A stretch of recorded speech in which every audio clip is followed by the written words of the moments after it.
Good morning बच्चों।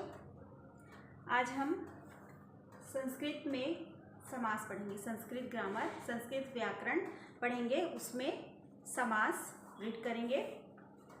समास क्या होता है ना। हिंदी में तो हम समास रीड कर लिए ना, पढ़ लिए समास। तो संस्कृत में समास क्या होता है, उसके कितने प्रकार हैं, उसकी परिभाषा क्या है, वो सब आज जानेंगे। ठीक है, फिर तो स्टार्ट करते हैं। समास है ना, समास सेम है हिंदी और संस्कृत का। उसकी जो परिभाषा है वो भी सेम है, उसमें कोई बदलाव नहीं है। बट क्या है, आपका जो एग्जाम्पल है ना, उदाहरण जो है वो चेंज है, वो संस्कृत में रहेगा। बाकी जो परिभाषा है, समास के प्रकार हैं, उनकी परिभाषाएं हैं, सारा वो सेम रहेगा, उसमें कोई चेंजेस नहीं है।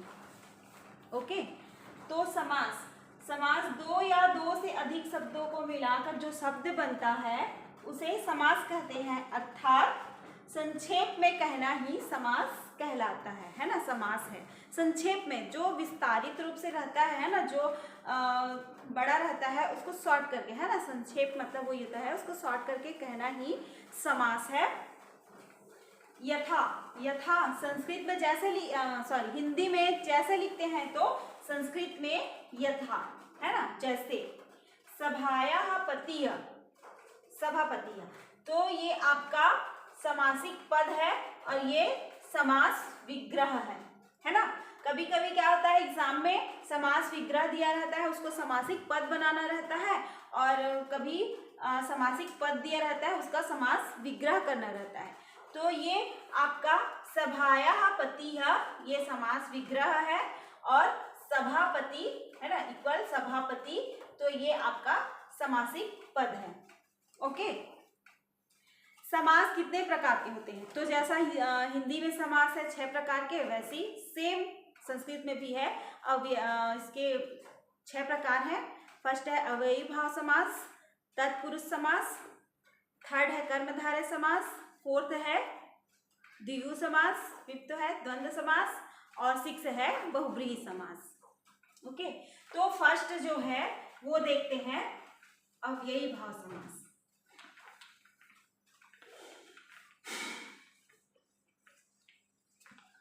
मैं बताई ना, इसमें जो है परिभाषा वही रहेगा, है ना। अव्ययी भाव समास का जो परिभाषा है वो वही सेम रहेगा, सेम टू सेम रहेगा। एग्जाम्पल जो है उसके वो हिंदी में थे, संस्कृत में रहेंगे। तो अव्ययी भाव समास की परिभाषा है, अवयव एवं अन्य शब्दों के मेल से अव्ययी भाव समास होता है ना। अवयव एवं अन्य शब्दों के मेल से अव्ययी भाव समास होता है। फर्स्ट है अव्ययी भाव समास।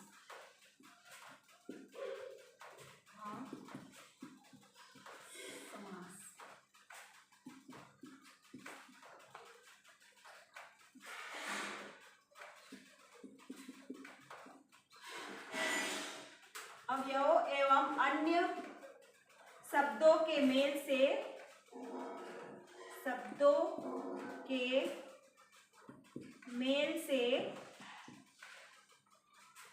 अव्ययी भाव समास होता है। अव्ययी भाव समास होता है।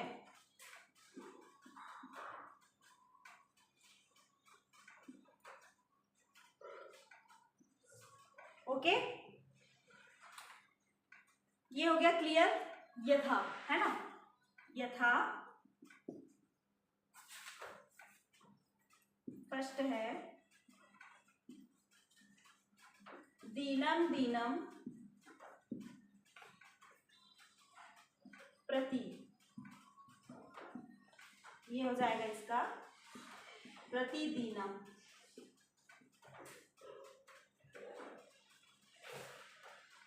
सेकंड है शक्तिम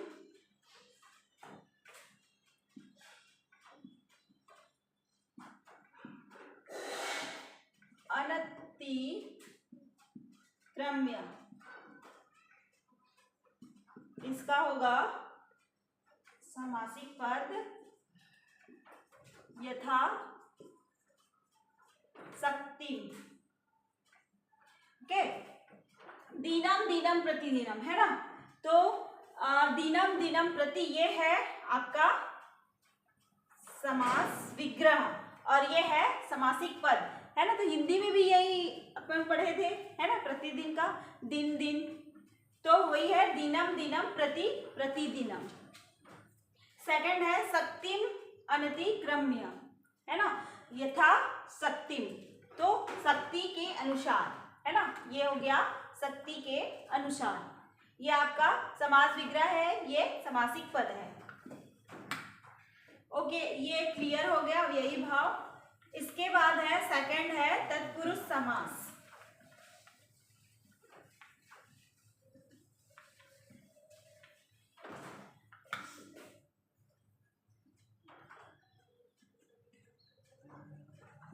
सेकंड है तत्पुरुष समास। तत्पुरुष समास में क्या होता है, जिसमें पहला शब्द दूसरे के अर्थ को निश्चित करे, है ना, अथवा विशेषता बताए, तत्पुरुष समास कहलाता है। ठीक है, तो तत्पुरुष समास के ऐसे संबंध को प्रकट करने के लिए विग्रह करने पर द्वितीय से लेकर सप्तमी विभक्तियां लगती है ना। कारक रचना विभक्ति अपन पढ़े हैं, है ना, तो उसमें क्या बोलते हैं, द्वितीय से लेकर सप्तमी विभक्ति तत्पुरुष समास में लगता है। इसका परिभाषा देख लेते हैं। तत्पुरुष समास जिसमें पहला शब्द दूसरे के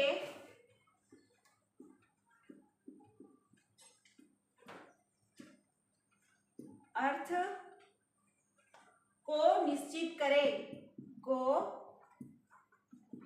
निश्चित करे अथवा विशेषता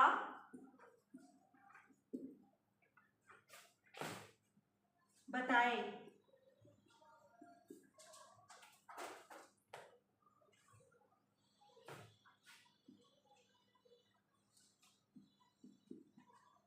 तत्पुरुष समास कहलाता है ना।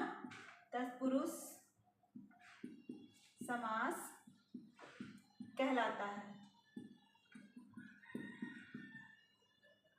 यथा, जैसे एग्जाम्पल है इसका, राजपुरुषः,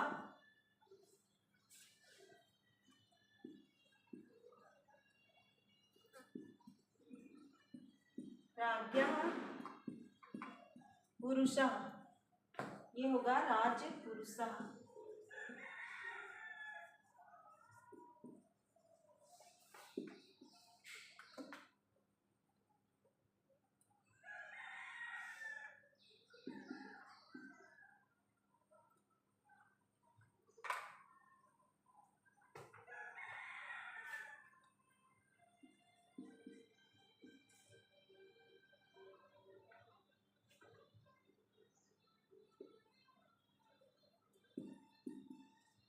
राम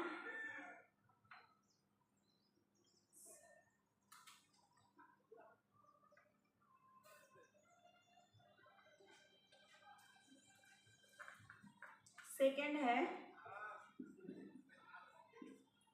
पात्रे जलम,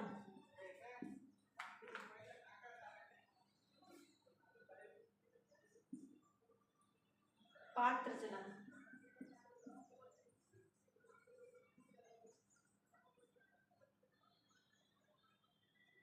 ठीक है, तो राज्ञा पुरुषा ये है आपका समास विग्रह और ये है समासिक पद, है ना। तो हिंदी में भी पढ़े ना, राजा का पुत्र, राजा का पुरुष, है ना, राजा का मंत्री, ऐसे। तो राज्ञा पुरुषा, राजा का पुरुष, पात्रे जलम, पात्र में जल, ये है इसका एग्जाम्पल। थर्ड है आपका, थर्ड देखते हैं,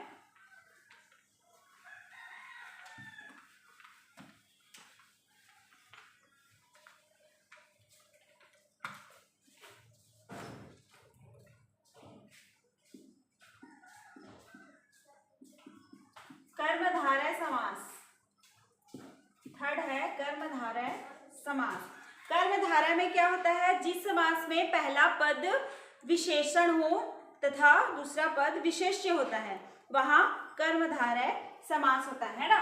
पहला पद विशेषण, शॉर्ट में लिखती हूँ, विशेषण, और दूसरा पद विशेष्य, और दूसरा पद विशेष्य, है ना, विशेष्य होता है, वहां कर्मधारय समास होता है। फॉर एग्जाम्पल इसका एग्जाम्पल देखते हैं क्या है। यथा, ये है एग्जाम्पल, जैसे, यथा मीन्स जैसे, कृष्णः सर्पः। फर्स्ट है कृष्णः सर्पः, इसका समासिक पद क्या होगा, कृष्ण सर्पः, है ना, कृष्ण सर्पः, ठीक है, कृष्णा सर्पः, ये है आपका समास विग्रह, ये है समासिक पद कृष्णः सर्पः, बराबर क्या हुआ समासिक पद इसका कृष्ण सर्पः, मतलब काला सांप। सेकंड है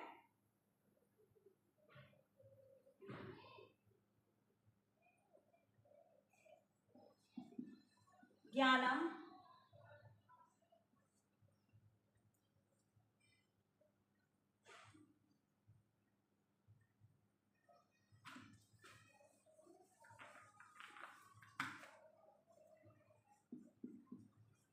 ज्ञानम एवं धनम, ज्ञान धनम, ज्ञान, ये जुड़ा रहेगा, एक साथ रहेगा, ये ज्ञान धनम, है ना, तो ये क्या होगा, ज्ञान ही धन है। ओके, एग्जाम्पल हो गया, कर्मधारय समास, पहला पद विशेषण और दूसरा पद विशेष्य होता है। जैसे यथा कृष्णः सर्पः, कृष्ण सर्पः काला सांप, ज्ञान, सेकंड है ज्ञानम एवं धनम, तो इसका क्या होगा, ज्ञान धनम, है ना, ज्ञान धनम, ज्ञान ही धन है। ये हो गया आपका कर्मधारय समास। फोर्थ है द्विगु समास। फोर्थ है आपका द्विगु समास।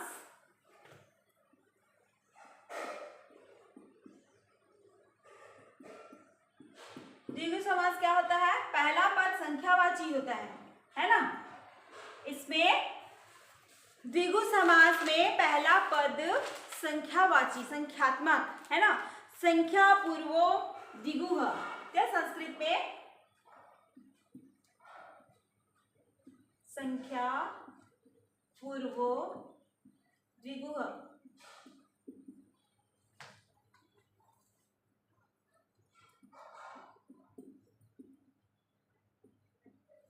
जहां प्रथम पद संख्यावाची हो तथा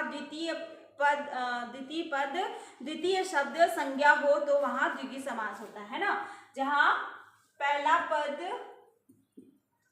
संख्यावाची हो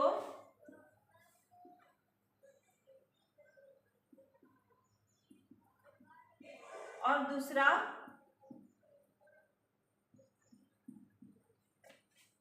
पद संज्ञा हो,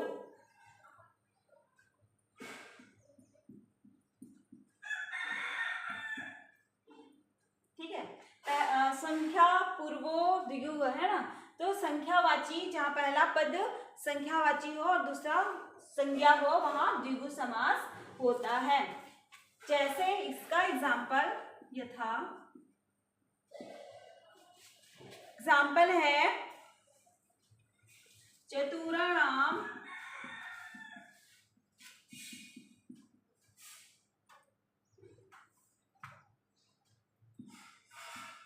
युगानाम समाहारः,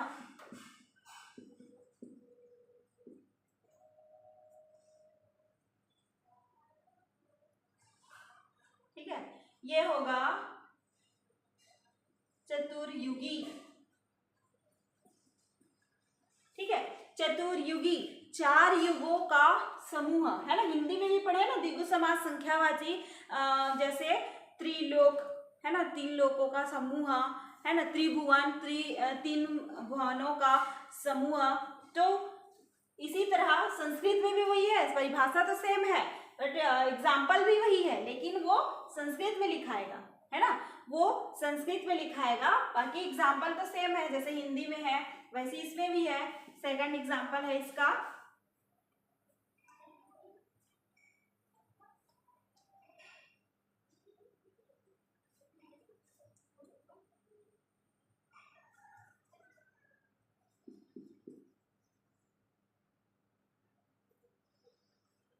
द्वय मात्रो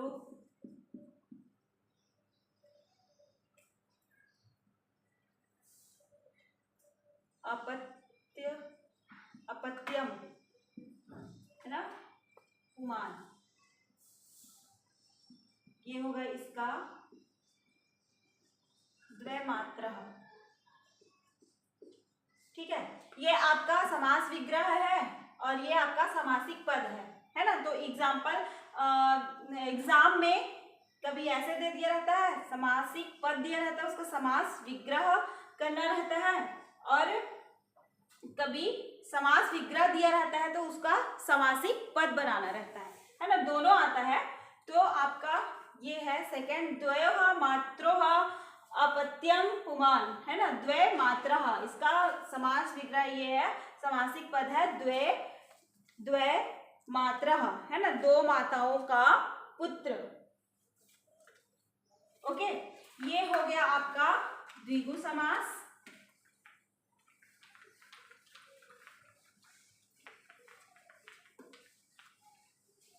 अब फिफ्थ है, फिफ्थ क्या है, फिफ्थ क्या है, द्वंद्व समास।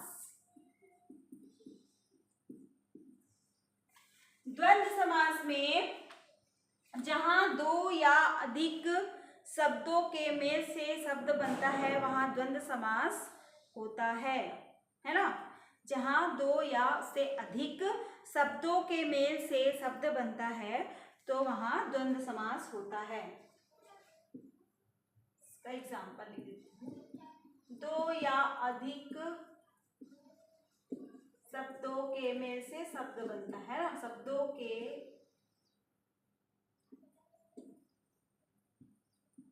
मेल से शब्द बनता है वहां द्विगु समास होता है ना। तो बनता है, संस्कृत में इसमें एक और है ना, चार्थे द्वंद्व, द्वंद्व समास में च लगता है, जहां पे च आता है, जिस शब्द में, जिस समासिक पद में, समास विग्रह में च आएगा वो द्वंद्व समास होगा, है ना। जैसे उदाहरण में देखते हैं, यथा, तो इसकी एक पहचान ये भी हो गई, आप लोग को ये इजी जाएगा अगर ये आप याद रखोगे कि च वाले में ये द्वंद्व समास होता है तो ये आपको इजी जाएगा।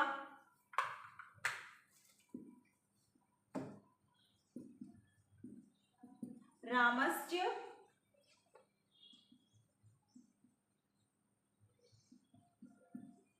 कृष्णश्च, है ना, इसका आंसर ये होगा, इसका समासिक पद, है ना, राम कृष्ण।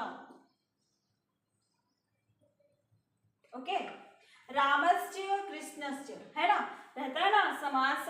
इसमें क्या बोलते हैं, हिंदी में माता और पिता, माता पिता एक साथ लिख दिया, माता और पिता, है ना, और उसका ये देख, हिंदी में एग्जाम्पल ये है इसका, माता पिता, ये एक साथ है, बट इसका समास विग्रह होगा तो माता और पिता, माता और पिता। ठीक है, तो और च मीन्स और होता है ना, संस्कृत में च मीन्स और होता है, तो ये आपको ध्यान में रखना है, ये छोटी सी बात च को, तो आपका ये द्वंद्व समास इजी हो जाएगा, आप भूलेंगे नहीं इसको।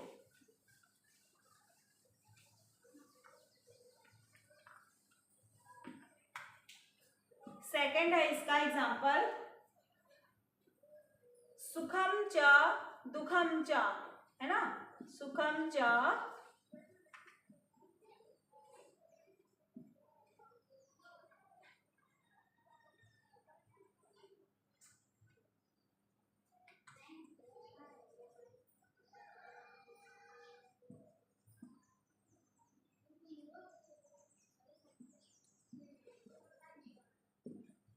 सुखम च दुखम च, इसका क्या होगा समासिक पद, सुख दुखे।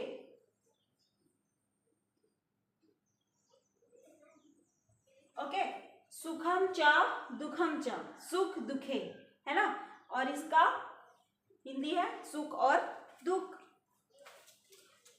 ठीक है, ये हो गया आपका द्वंद्व समास।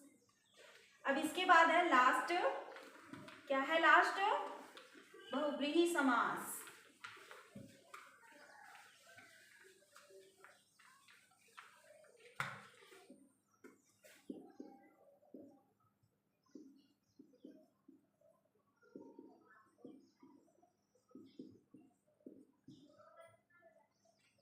बहुव्रीहि समास, है ना।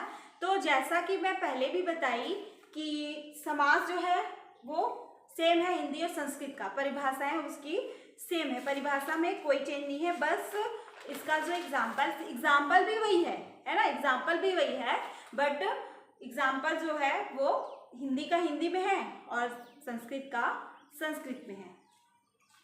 तो परिभाषा बहुव्रीहि समास, है ना, जिस समास में आए हुए पदों के अर्थों के स्थान पर कोई अन्य अर्थ प्रधान हो जाता है ना। हिंदी में भी वही है कि आए हुए पदों के स्थान पर कोई अन्य पद का अर्थ जो है वो प्रधान हो जाता है, वहां पे बहुव्रीहि समास होता है। जैसे इसकी परिभाषा लिखते हैं पहले, अन्य, इसका संस्कृत होगा, संस्कृत में भी दिया है इसका, अन्य प्रधानों, अन्य पदार्थ प्रधान होगा, है ना, अन्य पदार्थ प्रधानों, अन्य पदार्थ प्रधानों, ये बहुव्रीहि,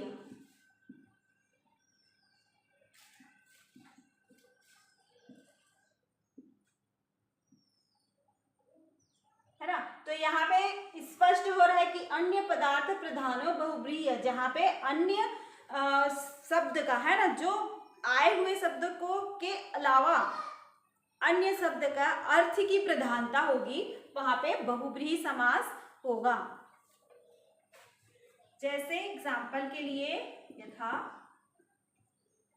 फर्स्ट एग्जाम्पल है, जैसे हिंदी में क्या एग्जाम्पल था, जैसे हिंदी में बहुत सारे एग्जाम्पल हैं, लंबोदर, है ना, लंबोदर लंबा है उदर जिसका अर्थात गणेश, है ना, दशानन 10 है आनंद जिसके अर्थात रावण।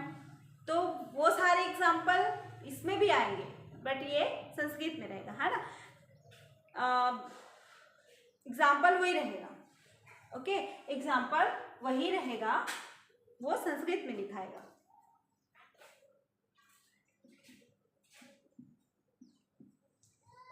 लंबम उदरम यस्य स,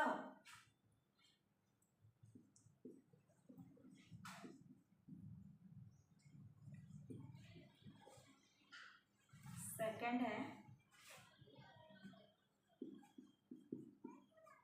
वीणा पाणो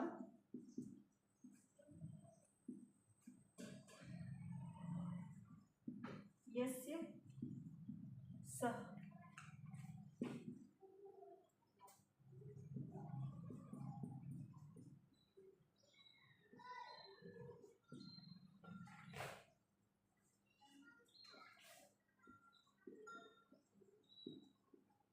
चंद्रशेखरे चंद्रशेखरे चंद्रशेखरे यस्य सः चंद्रशेखरः